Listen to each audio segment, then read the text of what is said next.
आपण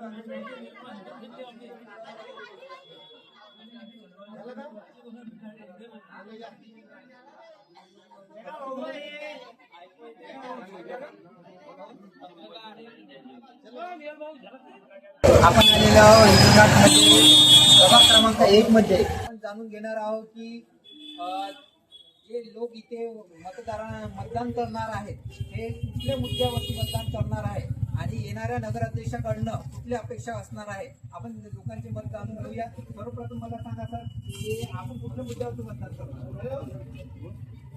आपण जे मतदान करणार आहात ते कुठल्या मुद्द्यावरती करणार आहात? विकासाबद्दल वगैरे जसं की या अगोदर भाजप सरकार होती त्यांनी नाही, आता नाही पाहिजे. त्यांचं जे विकास काम आहे ते तुम्हाला आवडले नाही? नाही. का बरं? त्यांचे काम बरं येणार वार्ड नंबर देईल हे आमच्यासाठी चांगलं. तुम्ही सांगा सर की येणाऱ्या प्रत्यक्षीकडून येणारे जे आपले नगरसेवक आहे यांच्याकडून आपली काय अपेक्षा आहे आणि येणारे जे नगराध्यक्ष पदाचे जे उमेदवार निवडून येतील त्यांच्याकडनं आपण काय अपेक्षा करू राहिली? वार्डाची सुधारणा झाली वार्डाचा विकास झाला पाहिजे. तुम्ही सांगा सर आपण कुठल्या मुद्द्यावर मतदान करणार?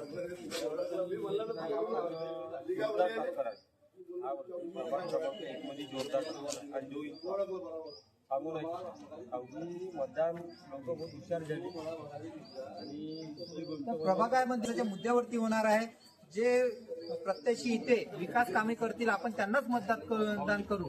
त्यासोबतच मी पुन्हा जाणून घेईल की सर तुम्ही सांगा की आपण कुठल्या मुद्द्यावरती मतदान करणार?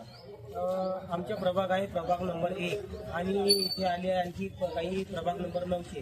तर इथं सगळे आतापर्यंत जे नगरसेवक पद भरून गेलेले आहेत त्यांच्या तुलनेत जर आपण बघितलं तर युवा पिढी आहे आणि युवा पिढी एवढी तरुण आहे, एवढी सक्षम आहे की खरंच मला तर वाटते आता आम्ही एक ग्रुप आहोत पण एका ग्रुपचे सगळे डिवाईड होऊन राहिले आहे. यासाठी डिवाईड होत आहे की सगळ्यांच्या चेहऱ्याकडे पाहिलं, काम करण्याच्या व्यक्तीकडे पाहिलं तर एकच दिसते की प्रगती आणि वरच्या लेवलवर आहे.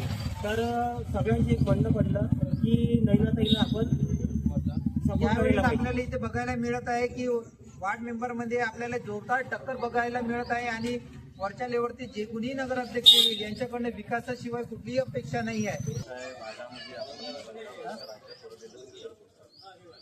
त्यांनी 15 वर्षांमध्ये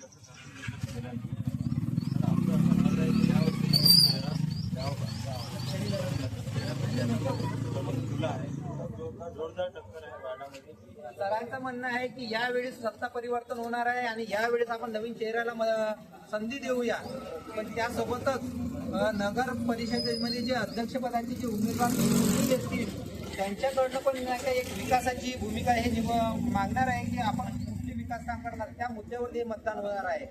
कॅमेरामॅन शाहरुख शेख सोबत नाटके वंचित वार्ताकरिता 24